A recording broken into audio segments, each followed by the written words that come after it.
It is absolutely a football Friday here on Birds 365. That's because the Philadelphia Eagles are actually practicing today.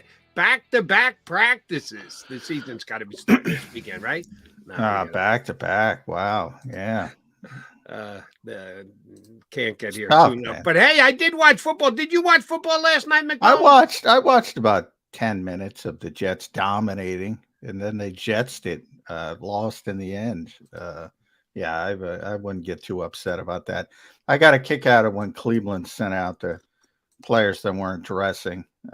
I got their email. It was like 37. And I assume the number was similar for the Jets. Yeah. Oof. Yeah, Tough. not a lot of starters involved, and that Rodgers guy who did a really poignant and I thought impressive interview during the game. If you watch for 10 minutes, I'm sure it wasn't the 10 minutes that they. I did not see Aaron. I saw Rondé Barber's interview. I saw Joe Thomas. Probably a little bit more than 10. I saw Rebus as well. So I saw three guys, Hall of Famers coming in.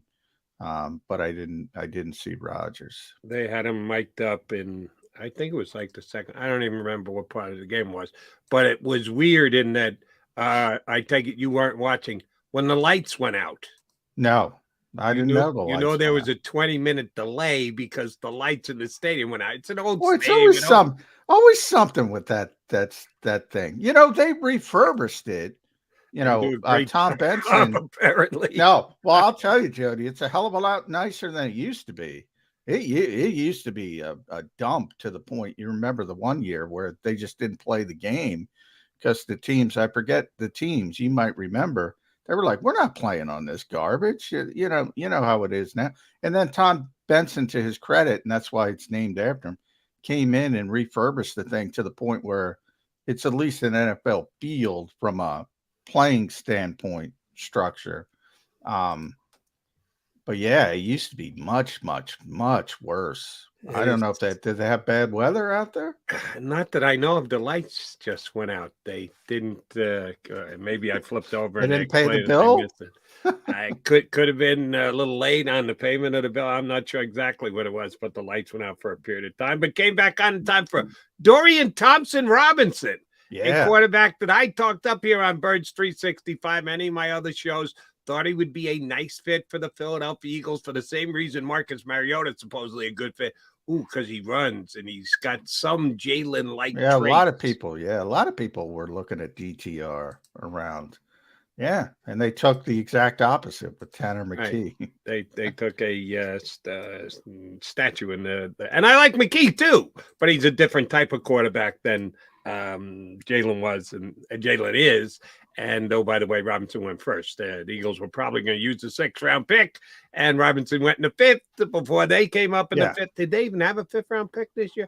I forget. They might have, and by the way, Jody, they might have taken him, you know, if he were there, but he was gone. So, you know, he was. I get it. He does look like a fit for this offense, and there's something to say for that, to be similar. But I'd rather have just the better quarterback, and you figure it out from there. You know, you hope the backup doesn't have to play. I mean, that's the best case scenario. But I don't want to say. You mean the backup like Jalen Hurts? Oh, sorry. Yeah, he became the starting quarterback. You can elevate yourself from backup to starter at some point. Yeah, but well, we know Marcus isn't going to do that. I think, you know, if people are still holding out hope for that, you know, it depends where you are in your career. Yeah, as a younger player, obviously you can elevate. If you've been around, and as Marcus spoke yesterday, 9 years, 8 different offensive systems, you know, maybe that's part of the problem.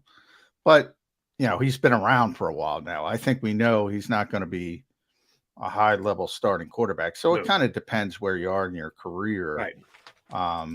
And, yeah, he's a young kid. Maybe he can develop. Odds are against him, but, hey, good luck. And some people thought the odds were against Jalen Hurts again, but he has become the quarterback he's become.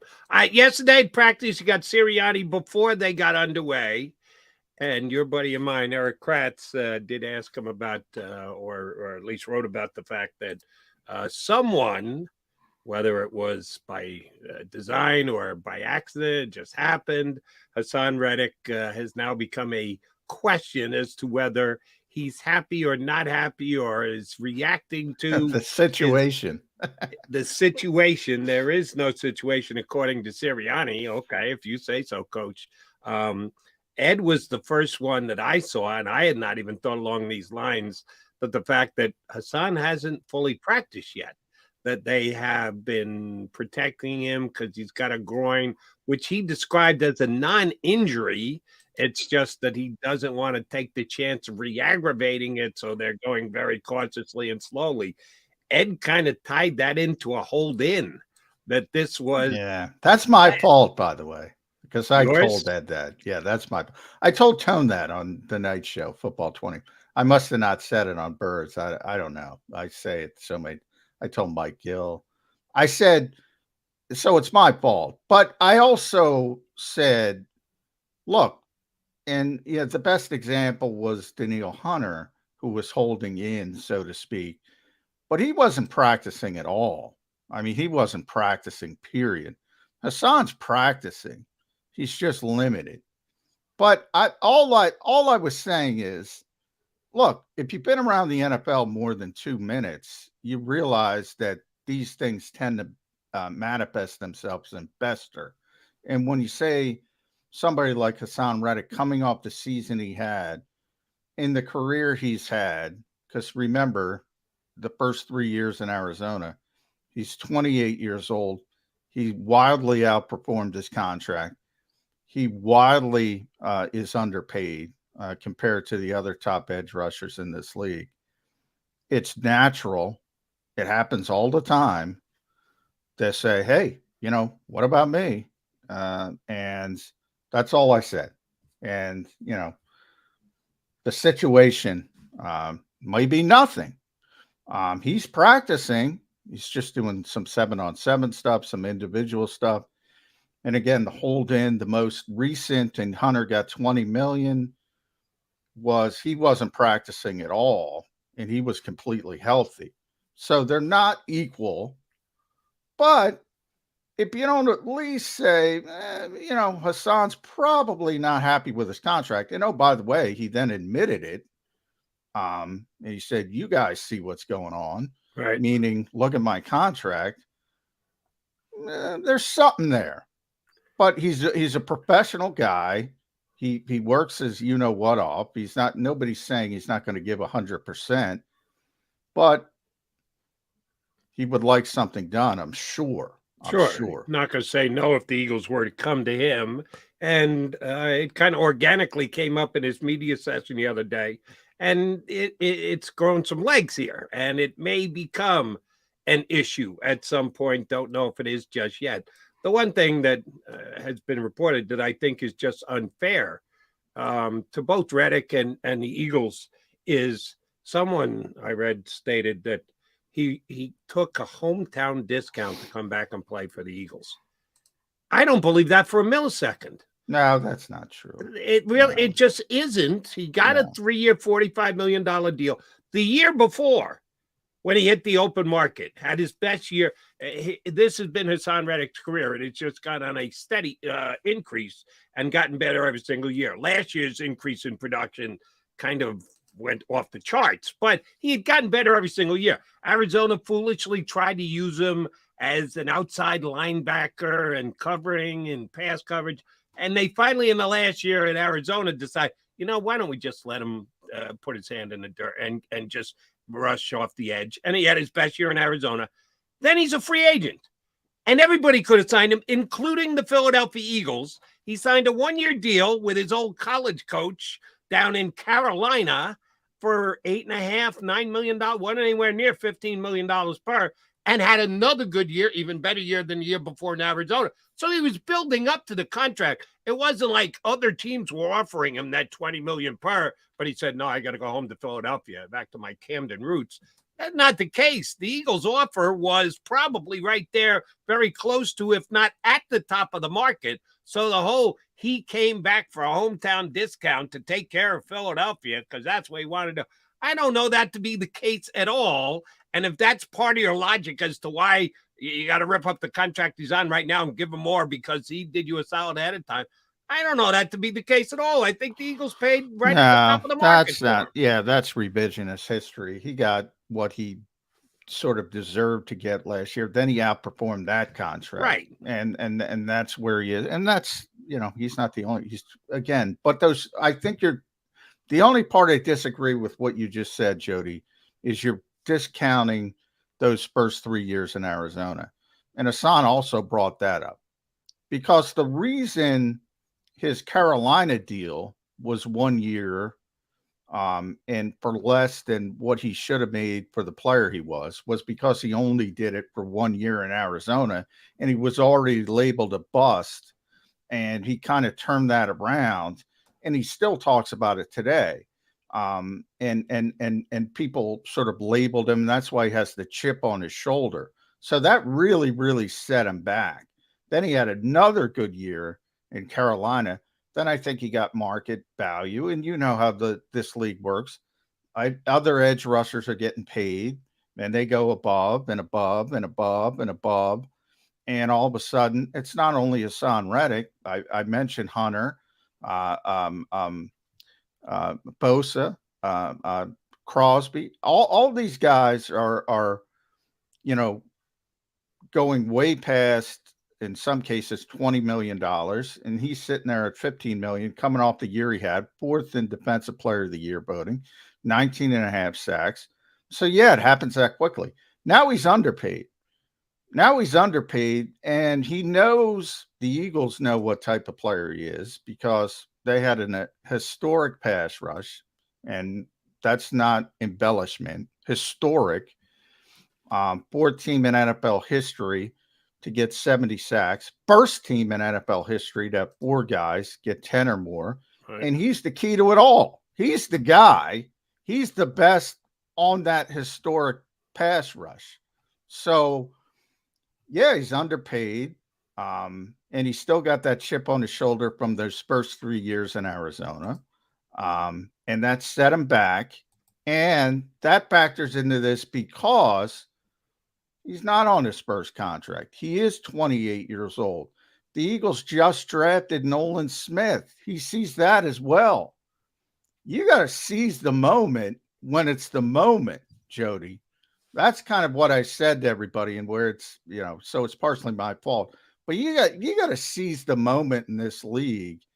And after 19.5 sacks, top 5 Defensive Player of the Year, that's the moment. That's the moment, typically, for people around the league. Understood. But I will debate with both you and Hassan Reddick if Reddick really meant this, and I think he's using it as self-motivation. 2020 hindsight. Sometimes you can learn from 2020 hindsight. Sometimes it's too easy, too simple. Why do you think his sacks went from 2.5, 4, and 1 to 12.5 in his 4th year? His Arizona sacks. Excuse me? They changed his position. Exactly. So why would you hold those first 3 years against him and say that, oh, he was a bust? He was a bust because the Arizona Cardinals were stupid and played him out of position. Because that's how how this league works, Jody. He was the 13th pick in the draft. He was the 13th pick in the draft. He goes to Arizona and he craps the bed because, yes, they made – remember, I talked about this last night as well. Remember Micah Parsons. If the injuries don't happen, the Dallas Cowboys still might not know what they have in Micah Parsons. Guys make mistakes. We have people saying all the time, oh, move Nolan Smith, the off-ball linebacker. And he got a couple reps there yesterday because all the injuries, and people are excited about it. Yeah, all right, get excited about it. That would be a freaking disaster if the Eagles did that, just like Arizona, just like Dallas. These guys don't get everything right, and the league as a whole says, oh, this guy was the 13th overall pick. He's a bad player. He doesn't deserve to be there. And all of a sudden, it's a self-fulfilling prophecy. That's just the reality. That's what Hassan went through. Because if they just said, oh, let's throw out the first 3 years of his career and pretend that his 4th year in Arizona was his first year, then everybody's lining up and saying, hey, let's give this guy the moon. But that's not how it works. They're saying, hey, they turned down this 50-year option. You know how that works in this league, Jody. The 13th overall pick, it becomes this narrative. It becomes this narrative, and Hassan lived through it, and that's why he's got the giant chip on his shoulder. Brandon Graham lived through. Brandon Graham's 35 years old, Jody. 35 years old, is one of this franchise's best players ever on defense. Ever. He's got like 10 years of being top 10 in PFF as a two-way defensive end. Stops the run, rushes the pass. The narrative here for years was, oh, God, we could have had Earl Thomas. We could have had Jason Pierre-Paul. This guy stinks. And all of a sudden, he turns into this great player. Now everyone knows he's a really good player, but they still don't know how good. And he's 35. And you know why they still don't know how good? Because of those first couple years. And because I'll of just say the people who think along those lines don't know what they're talking about.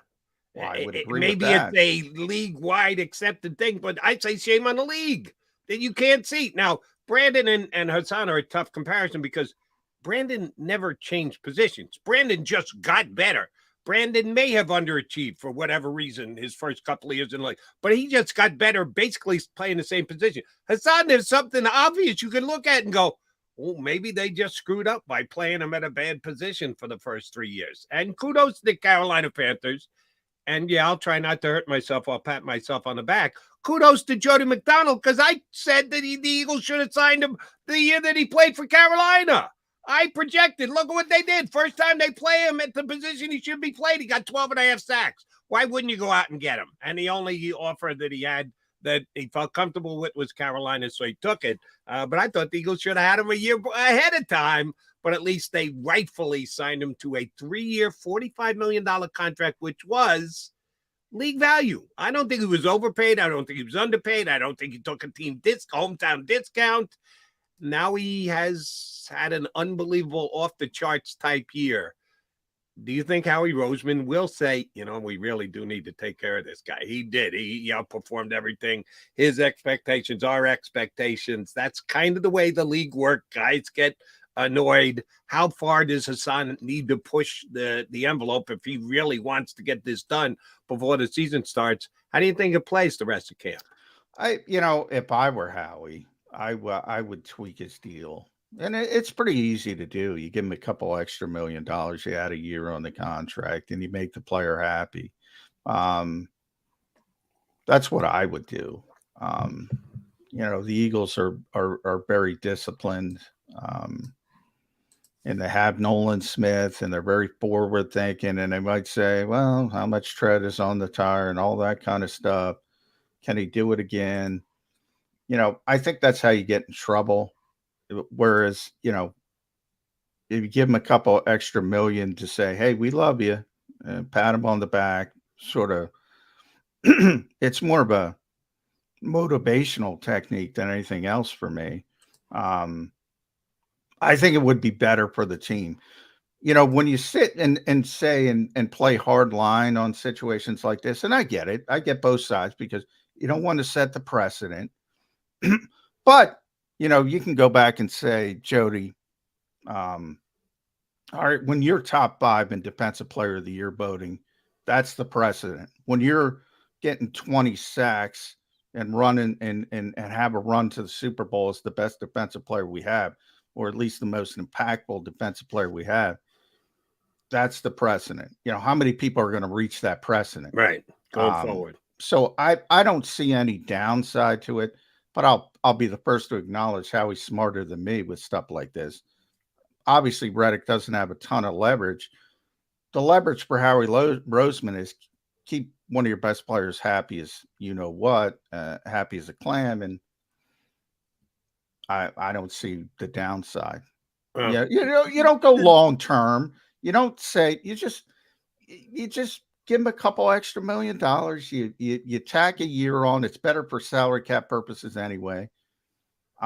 It's easy. It's easy in my view. Yeah. The downside is at some point you got to pay for it. If you're going to spread it out over time and add years to the contract, those Well, voidable they've type proven years. they don't care about that.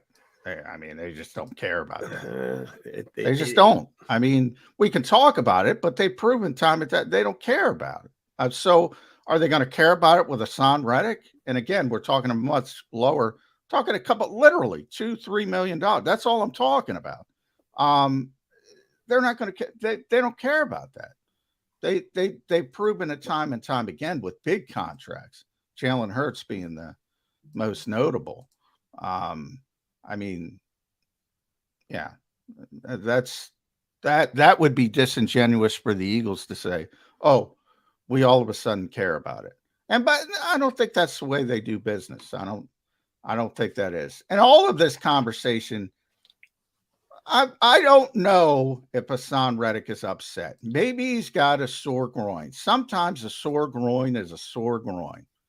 And sometimes a sore groin is, hey, I'm not doing this bull bleep unless you right. pay me. And only Hassan knows for sure. And he is surely one of the most important defensive pieces for the Eagles, just overall pieces for the Eagles. And the starting middle linebacker might be a guy who falls into that category as well. Yeah. I know you reported yesterday that both Nakobe Dean and James Bradbury left with injuries, went into the tent. Both came back out and stood on the sidelines, didn't participate again, but neither one of them had to go inside the facility, so it doesn't look like anything major injury-wise. But you did see the Eagles start to scramble at the linebacker position when Nakobe Dean wasn't out there for the rest of practice. Yeah, how's this Eagle linebacker core going to look if Nakobe Dean really gets hurt this year?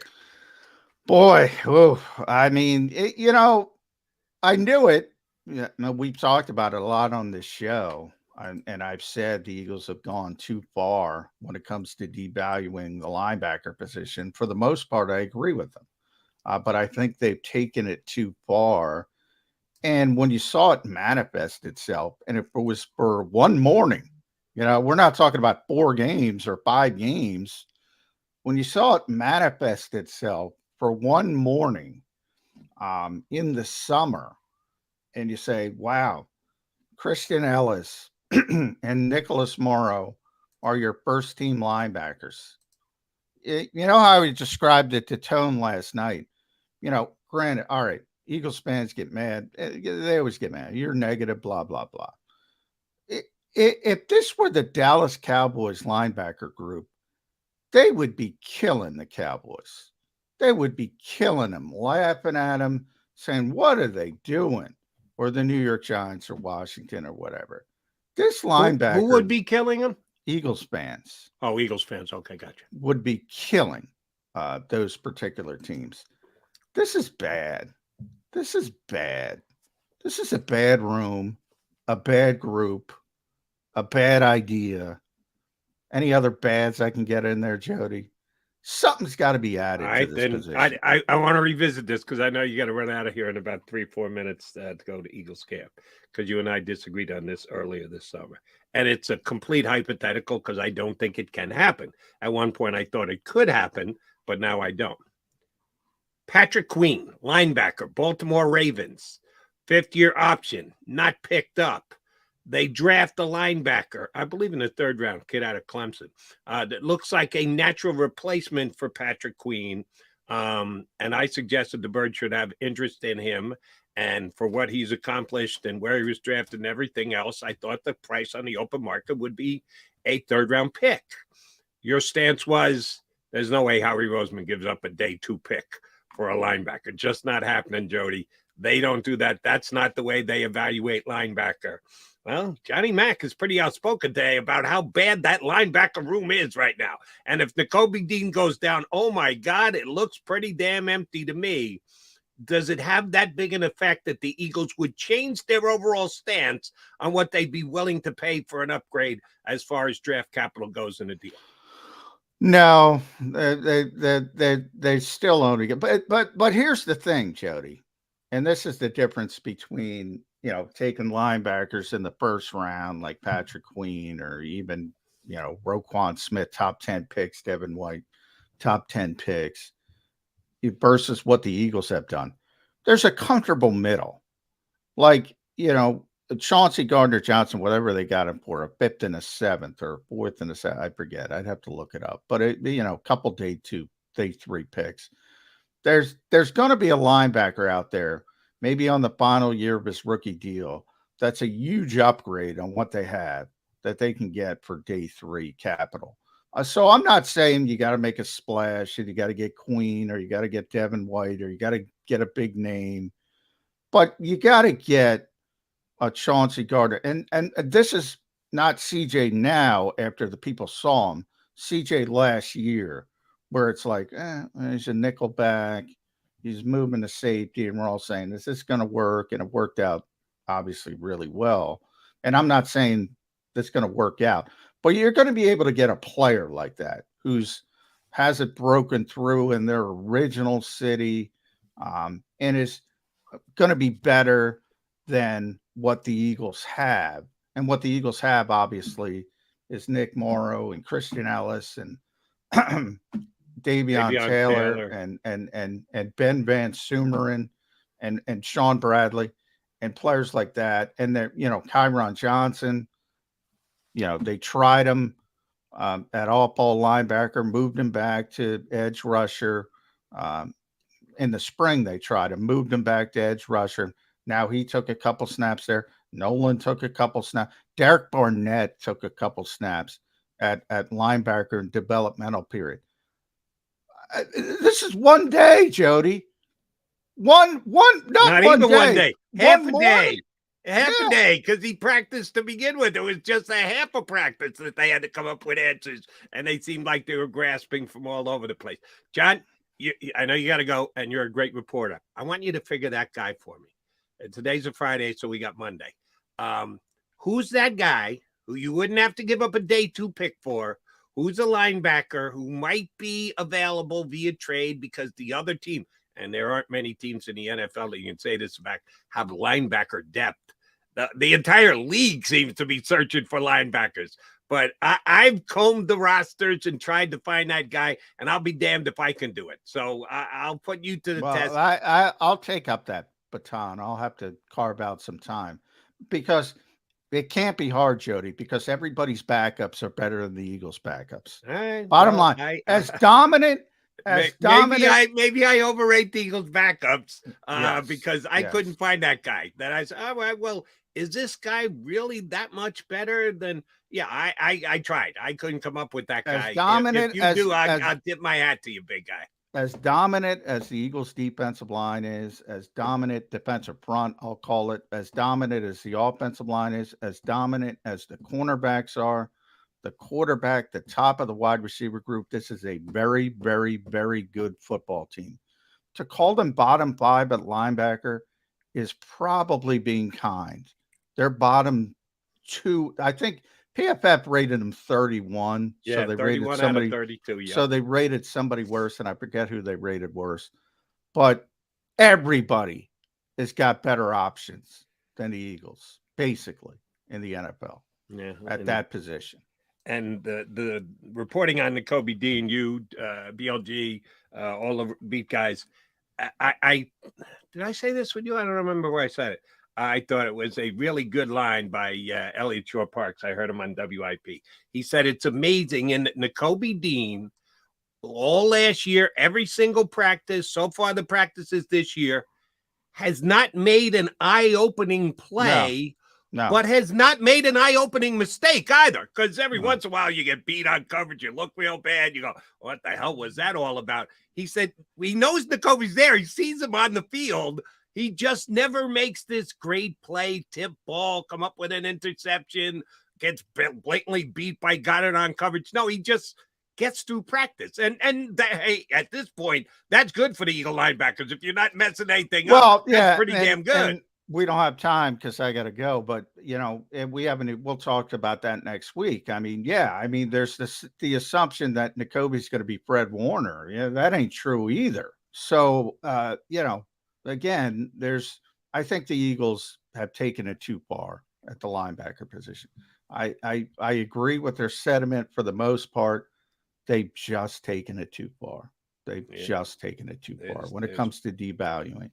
One thing to devalue, and then there's no value, which is unfortunately where the Eagles might be at their linebacker position. All right, so who's talking today? Who are you going to hear? Sean Desai, so he'll get plenty of Nakobe Dean questions. If 42 will allow me to get there in time. Pretty much a given. Johnny Mac, safe travels. Johnny Mac and I will be back here Monday. I'm Birds 365. All right, Thanks, rest of the way, going to do a little different today. Got a new guest here on the show. He's doing a podcast here on the JAKIB Media YouTube channel. We're going to talk with Bill Colarulo, whose podcast is Legal Hands to the Face or To Face. Bill's going to jump in and do a spot for me a little later in the show. Brian Cameron, managing editor of the Philadelphia Sports Network.com, is going to jump in. Johnny Mac here with you on a Football Friday on Birds 365.